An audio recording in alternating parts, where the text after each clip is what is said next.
video. Now we shall study how to form sentences in present perfect tense.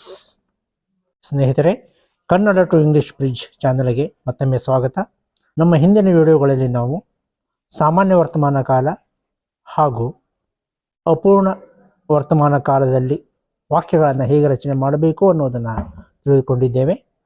ಈಗ ಈ ವಿಡಿಯೋದಲ್ಲಿ ನಾವು present perfect tense, ಪೂರ್ಣ ವರ್ತಮಾನ ಕಾಲದಲ್ಲಿ ವಾಕ್ಯಗಳನ್ನು ಹೇಗೆ ಮಾಡಬೇಕು ಅನ್ನೋದನ್ನು ಸ್ಟಡಿ ಮಾಡೋಣ. Subscribe this channel Kannada to English bridge. Like the videos, and if you like the videos, please share them with your friends. ಸ್ನೇಹಿತರೆ, ದಯವಿಟ್ಟು ಈ ಚಾನಲನ್ನು ಸಬ್ಸ್ಕ್ರೈಬ್ ಮಾಡಿ, ನಿಮಗೆ ವಿಡಿಯೋಗಳು ಇಷ್ಟವಾದಲ್ಲಿ ಲೈಕ್ ಮಾಡಿ, ನಿಮ್ಮ ಸ್ನೇಹಿತರೊಂದಿಗೆ ಹಂಚಿಕೊಳ್ಳಿ. It is important for us to concentrate upon changing helping verbs and changing forms of main verb.